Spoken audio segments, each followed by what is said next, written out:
Hey, as I reminisce, yeah, remember when I was a kid.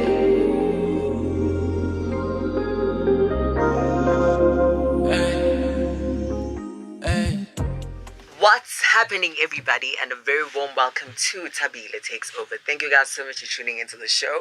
I'm back again with a brand new episode, an exclusive one for that matter, with the one and only Emtee. We're just going to be catching up with him and what he's been up to in the previous year and what we can, of course, expect in 2020. This is part one of my interview with Emtee. A lot of people on Twitter and on the socials have been asking what's happening, where is he at, and what can we expect from 2020. This is your one-stop shop for all of that he's going to be doing in 2020.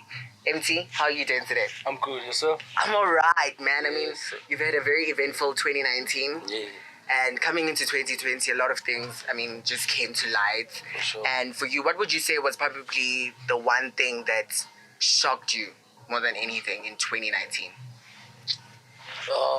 One thing that shocked me, well, it's a lot of things, but really just one thing that sort of like stood out was just the amount of support from people. Like it's so amazing. Like I haven't done an interview in almost a year or so, but regardless of that, like the amount of support people, even without these interviews and stuff like that, I managed to up my numbers to like 1.5 million followers, without any, publicity and stuff like that. So, I got to learn that there is love, there are people who are still out there rooting for me and stuff like that, regardless of what may have happened, during that time. So that was one thing I learned, and like the support is real and it's out there. And one thing I will tell you is that when I go through like your socials and I go through like your comments and what people are saying, I will tell you the first probably 10, 15, 20 comments is like, when is the music dropping? When is the music dropping? And I think January is going to be quite the month for Emtee fans.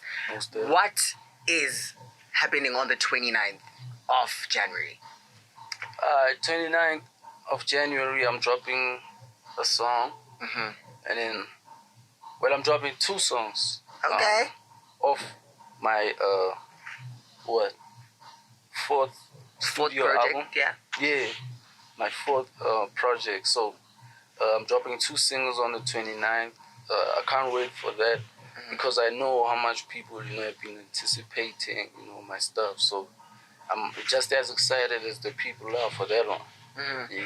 Now, 2019, we saw you leaving. I think for me, I never saw it coming, but also at the same time, it was like something almost refreshing because I think for musicians, it's very easy for you to shift a gear from being an artist to now also being a boss. For sure. And with Emtee Records, tell me about that. Why did you decide to, instead of going to merely look for a record label to back you, you decided, you know what, let me just open my own record label. Why did you decide to do that?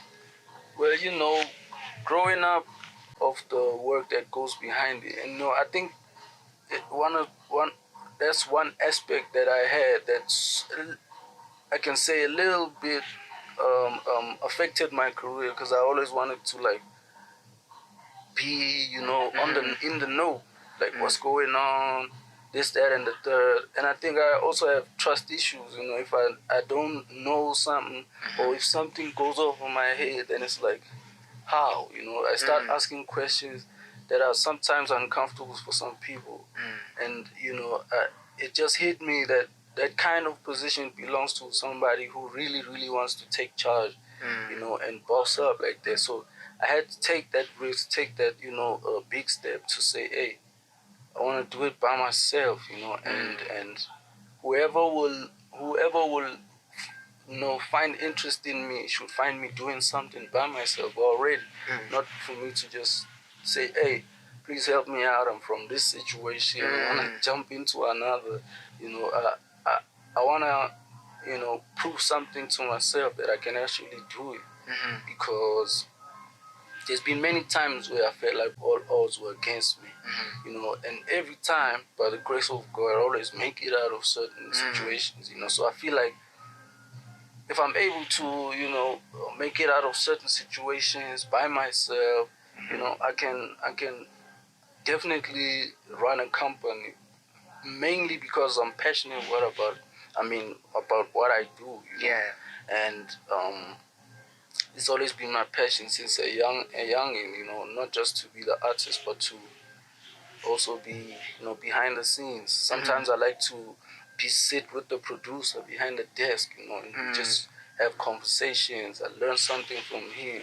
I also want to have conversations with the managers, you know, just to, you know, See get where an their head idea. is at, You know? So I think me wanting to be hands-on like that is the main reason why, you know, I feel like, okay, it's time, you know.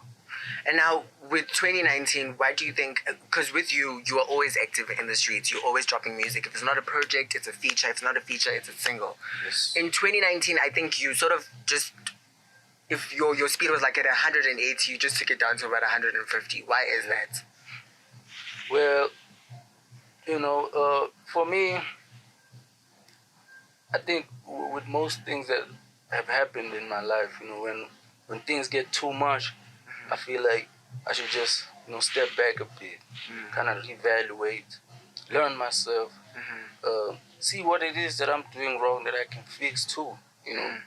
And throughout 2019, I learned so many errors about myself, and I had to come to terms with the fact that, hey, actually, you're doing such and such wrong, and you know you need help here and there. Yeah. Which is one thing I possess, which is self-criticism, you know, and I think that has gotten me through a lot in life. And now, would you say that someone who is coming into the industry has to really have a thick skin? Because now more than ever, I think artists, we need to hear artists speaking and talking about what it is that they believe in. So do you think it's very important for someone to not only make music, but to also be just as active in politics or in society and things that are affecting each and every other human being? Yeah, most definitely. You know, I feel like most rappers that I look up to, whether it be Western or, you know, local, they've always had something going on besides the music. You know? So I salute any artist that takes that risk to say, hey, I want to do it independently. Yes, I'll catch L's here and there, but at the end of the day, I'm learning through it. You know, so it's very crucial, and I have so much respect for an artist who's able to do that firsthand. Yeah. Like, that's one thing I regret, like, not doing. For me, I came in as a student, just curious, wanting to learn. And with a lot of talent, man, I had.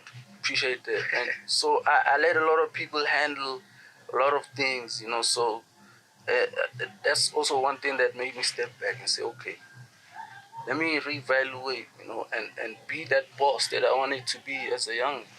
And I think also when you go through something like yours, it really puts things into perspective as to what do you want to do, how far are you willing to go for it. Because for some other people, they wouldn't have survived what you went through. And do you think that your music is what has kept people still anticipating a brand new Emtee project or an Emtee single or an Emtee release, something? Yeah, man, I feel like a lot of people that are Emtee supporters, you know, get the depth of my message.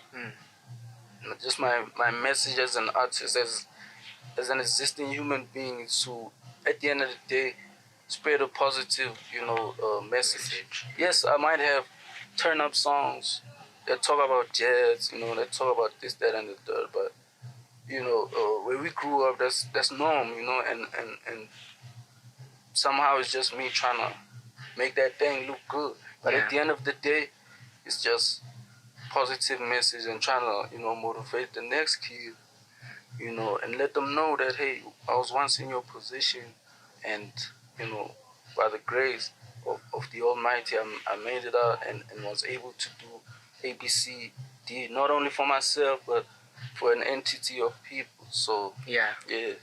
And now, just to close off this part of the interview, 2 questions, right? Number one, in this hiatus, what what was Emtee up to? What was Emtee doing? What was Emtee getting up to in this hiatus? Well, I was doing a lot. One thing I like about myself is that I like multitasking. I could be going through, heartbreak or whatever, Yeah. but that doesn't mean I'll stop, going to the studio, stop trying to make plays and stuff like that. So Yeah. I've always been busy, in and out of studio. Um, Sometimes I update the people, my socials that I'm currently in studio. Yeah, and that Sometimes, excites them, hey? yeah, and I feel like, that's that relationship between me and the people. And the good thing is I'm never lying when I say it. I'm actually there sitting with Ruff behind the desk and, going in. Yeah. So I think it's one of the qualities that I possess, and one of the qualities that bring me closer to my supporters. Yeah. So yeah. And then now, one thing, just to close off this part of the interview, because this was just a reflection on 2019. Yep. What would you say is the one thing that you regret if there is any regret, and what was the lesson from that? Well, I just regret not being concerned about the business aspect of music when I was supposed to. Yeah. During a time where I was the most busiest, probably the most booked artist, Yeah. I feel like could have been the time where I asked. But instead, I was just way too passionate about the music that I was focused on. As I said in the beginning, like I'm very critical of myself. Yeah. So I'd sit there and worry if I gave a good enough show, or is Ralph, my producer, impressed with the verse I had put in? Did I do well in that interview? Yeah. Did I slack? So I didn't get time to, look at the serious part of what I do. Yeah. Which is, the money. For me, I just felt like I here I am working hard, and the rest of the things that come with it will come as time goes. That was, of course, the first part of the interview. Go on the channel and check out the second part of the interview.